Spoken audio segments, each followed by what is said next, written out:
जय हिंद साथियों। तो चलिए आज क्लास 12th का चैप्टर नंबर 3 मानव जनन पढ़ते हैं। तो आज चैप्टर स्टार्ट हो रहा है, आप लोग वीडियो के अंत तक बने रहिएगा, बहुत अच्छे तरीके से आप लोग को समझ में आने वाला है। तो चलिए, चैप्टर का नाम है मानव जनन। तो सबसे पहले हम जानेंगे मानव के बारे में, मानव जनन करता है तो कैसे करता है और जनन करने के दौरान क्या क्या प्रक्रिया होता है, उन सभी चीज़ों के बारे में हम लोग आज समझने वाले हैं। तो चलिए स्टार्ट करते हैं। सबसे पहले मानव जो है, मानव हम बोल सकते हैं तो लैंगिक जनन करने वाले प्राणी है। क्या है? लैंगिक जनन करने वाले क्या है? प्राणी हैं। यानी हम बोल सकते हैं, आप लोगों को एक चैप्टर में पढ़ाए होंगे कि लैंगिक जनन क्या होता है। यानी लैंगिक जनन के जहाँ पे भी बात होता है तो दो विपरीत लिंग की आवश्यकता होती है।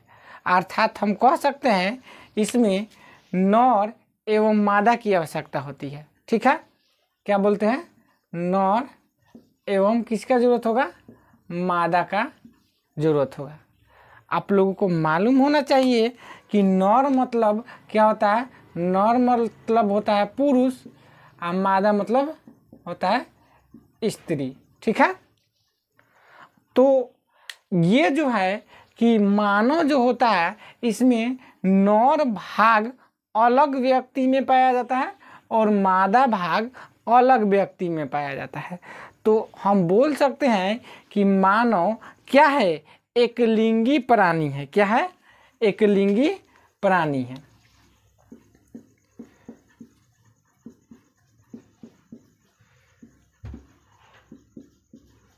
यानी अर्थात तो हम बोल सकते हैं कि इसमें मानव में जो होता है नर भाग और मादा भाग अलग अलग व्यक्तियों में पाया जाता है। अब चलते हैं, थोड़ा सा और समझ लेते हैं। देखिए, ये जो है यहाँ पे नर से क्या बनता है? नर युग्मक बनता है। क्या बनेगा? नर से नर युग्मक बनता है। और मादा से क्या बनेगा? मादा युग्मक बनता है। ठीक है, बातों को समझ में आ रहा होगा आप लोगों को। यानी नर से बनेगा नर युग्मक और मादा से बनेगा कौन सी?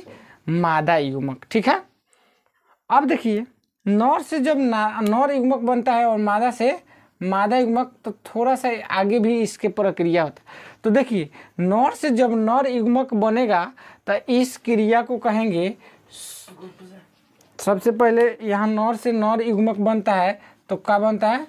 शुक्राणु बनता है। क्या बनेगा? शुक्राणु बनता है।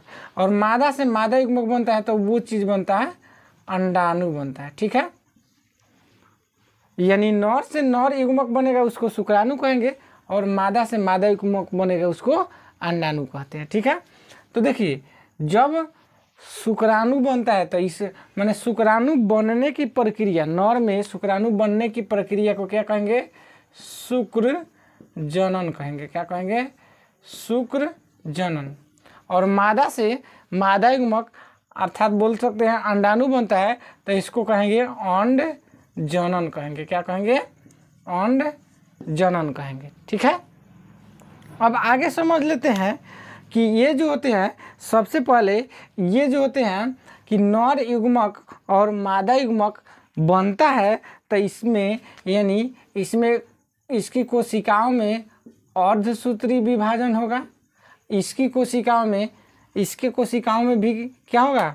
अर्धसूत्री विभाजन होता है। अर्थात बोल सकते हैं कि इसको हम सूचित करते हैं कि नर युग्मक होगा उसको एन से सूचित करेंगे और मादा युग्मक होगा उसको भी एन से सूचित करेंगे। ठीक है, तो अब यहाँ की प्रक्रिया समझना है कि अब यहाँ पे बात आता है कि नर युग्मक और मादा युग्मक, अर्थात कह सकते हैं कि नर युग्मक शुक्राणु और मादा युग्मक अंडाणु एक दूसरे के समीप आते हैं तो इस क्रिया को हम लोग कहेंगे वीर्य सेचन। क्या कहेंगे? वीर्य सेचन। ठीक है, यानी नर युग्मक और मादा युग्मक एक दूसरे के समीप आएंगे, उसको क्या कहेंगे, वीर्य सेचन। ठीक है, जब आपस में यही नर युग्मक और मादा युग्मक मिल जाता है तो इस क्रिया को कहते हैं निषेचन कहते हैं। क्या कहते हैं, इस क्रिया को कहते हैं निषेचन कहते हैं। ठीक है, आगे भी हम बता रहे हैं। अब देखिए यहाँ पे निषेचन की प्रक्रिया होता है तो इसके बाद किसका निर्माण होता है, तो युग्मनज का निर्माण होता है। क्या होता है, युग्मनज का निर्माण होता है। ठीक है, तो देखिए यहाँ पे अब हम थोड़ा सा और बताएंगे कि देखिए यहाँ पे हम लोग किसे नर युग्मक को एन से सूचित किए थे और मादा युग्मक को एन से सूचित किए थे। तो ये दोनों यहाँ पे आपस में मिल रहा है तो युग्मनज जो होगा क्या होगा, 2n हो जाएगा। क्या हो जाएगा, 2n हो जाएगा। अर्थात ये जो होता है इसको 2n का मतलब हम समझेंगे द्विगुणित समझेंगे। क्या समझेंगे, द्विगुणित। ठीक है, और यहाँ पे देखिए ये जो होता है नर युग्मक हो या मादा युग्मक हो, इसको हम बोल सकते हैं अगुणित बोलेंगे। क्या बोलेंगे, अगुणित बोलेंगे। ठीक है, अर्थात हम कह सकते हैं, आप लोग पढ़े होंगे मानव में कितना गुणसूत्र होता है, तो गुणसूत्र के बात किया जाए तो मानव में गुणसूत्र 46 गुणसूत्र होते हैं। ठीक है, तो देखिए अब 46 गुणसूत्र होते हैं तो यहाँ पे बोले हैं अर्धसूत्री विभाजन, तो यहाँ पे जब अर्धसूत्री विभाजन हो जाएगा तो कितना हो जाएगा, यहाँ पे 23 गुणसूत्र हो जाएगा। यहाँ पे भी अगर मादा का बात की जाए तो इसमें भी 46 गुणसूत्र होता है, तो 46 गुणसूत्र रहता है। जहाँ युग्मक की बात हो जाएगा तो वहाँ हो जाएगा कौन चीज, 23 हो जाएगा, अर्धसूत्री विभाजन होगा। तो जहाँ आधा को जो होता है गुणसूत्र के बात हो उसको क्या बोलेंगे, अगुणित बोलेंगे। और जहाँ जो है कोशिकाओं में पूर्ण संख्या के कहा जाएगा तो वहाँ क्या बोलेंगे, द्विगुणित बोलते हैं। ठीक है, उम्मीद है कि आप लोगों को ये चीज़ अच्छा से समझ में आ रहा होगा। चलिए आगे भी हम लोग थोड़ा पढ़ लेते हैं।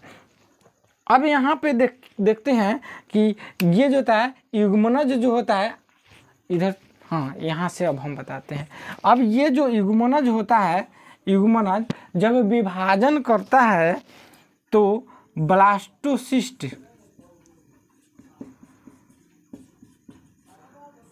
ब्लास्टोसिस्ट का निर्माण करता है। ठीक है, किसका निर्माण करेगा, ब्लास्टोसिस्ट का निर्माण करता है।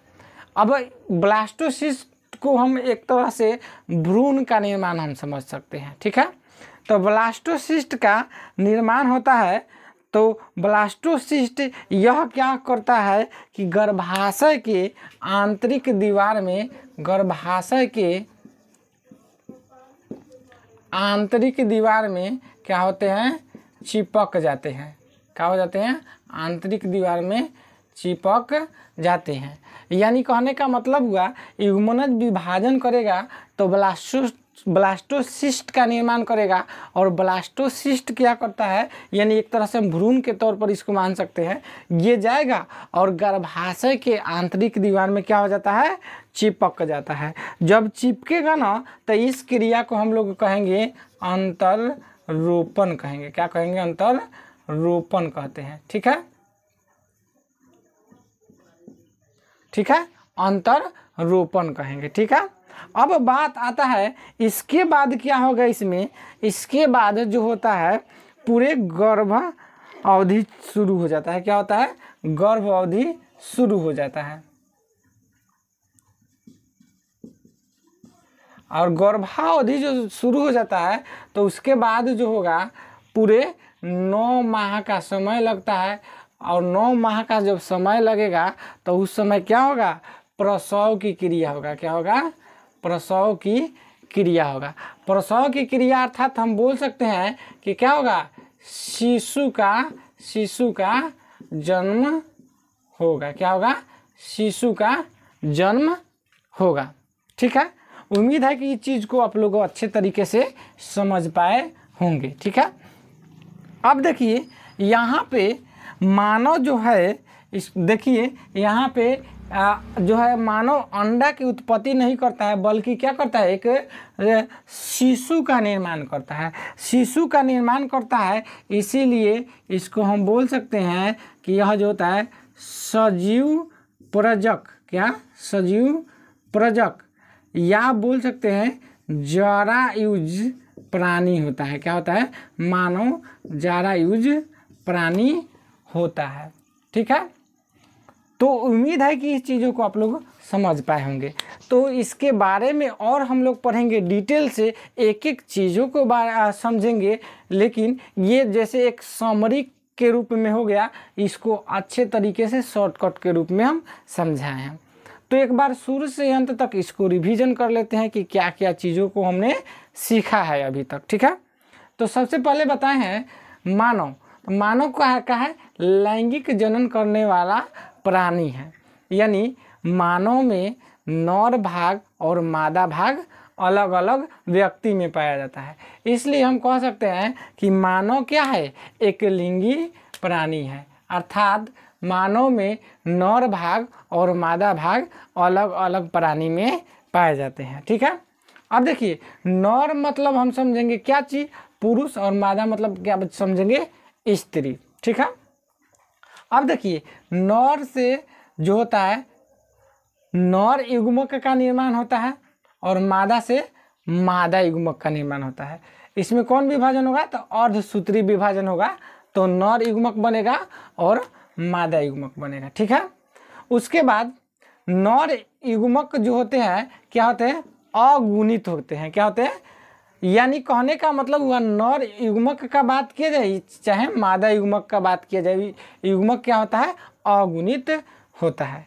इसके बाद नर युग्मक के रूप में क्या बनते हैं, शुक्राणु बनते हैं, और मादा युग्मक के रूप में क्या बनते हैं, अंडाणु बनते हैं। तो शुक्राणु बनने की क्रिया को क्या कहेंगे, शुक्र जनन, और अंडाणु बनने की क्रिया को क्या कहेंगे, अंड जनन कहते हैं। ठीक है, जब ये दोनों बनते हैं तो आपस में जो होता है एक दूसरे के समीप आते हैं, इसको क्या कहेंगे, वीर्य सेचन कहेंगे। क्या कहेंगे, वीर्य सेचन।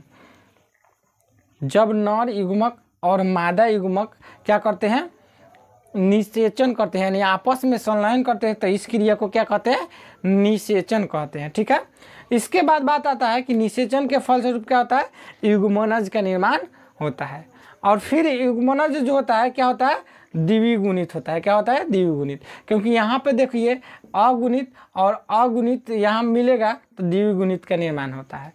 तो द्विगुणित को हम लोग 2n से सूचित करते हैं और अगुणित को हम लोग केवल n से सूचित करते हैं। ठीक है, इसके बाद आता है कि युग्मनज जो होगा फिर विभाजन करेगा तो ब्लास्टोसिस्ट का निर्माण करेगा। किसका निर्माण करेगा, ब्लास्टोसिस्ट, यानी इसका मतलब बताएं हम भ्रूण हम समझ सकते हैं। ठीक है, और इसमें विभाजन होता है तो विभाजन जब होगा तो आएगा और गर्भाशय की आंतरिक दीवार में क्या हो जाता है, चिपक जाता है, और गर्भाशय की आंतरिक दीवार में चिपक जाता है तो इसको कहते हैं, क्या कहेंगे, अंतरोपण कहते हैं। क्या कहते हैं, अंतरोपण कहते हैं। और देखिए इसी समय क्या होता है, इसी समय से क्या होता है, गर्भ अवधि चालू हो जाता है, यानी शुरू हो जाता है। जब शुरू हो जाएगा तो 9 माह का समय लगता है, उसके बाद क्या होता है, प्रसव की क्रिया होता है, यानी हम बोल सकते हैं क्या होगा, शिशु का जन्म होगा। अभी बताए हैं कि मानव जब शिशु का जन्म देता है, इसलिए ये जो होता है क्या होते हैं, सजीव प्रजक होते हैं। यानी कहने का मतलब हुआ कि ये अंडे की उत्पत्ति नहीं देते हैं, बल्कि पूरे एक शिशु का जन्म देते हैं, इसलिए इसको बोला जाता है सजीव प्रजक, या बोल सकते हैं क्या, जरायुज प्राणी बोल सकते हैं। ठीक है, उम्मीद है कि इस चीज़ों को आप लोग अच्छे तरीके से समझ पाए होंगे, और इस वीडियो को ज़्यादा से ज़्यादा लोगों तक पहुंचाइए, शेयर कीजिए, ताकि सभी लोगों को इससे लाभ मिल सके। मिलते हैं अगले वीडियो में। जय हिंद।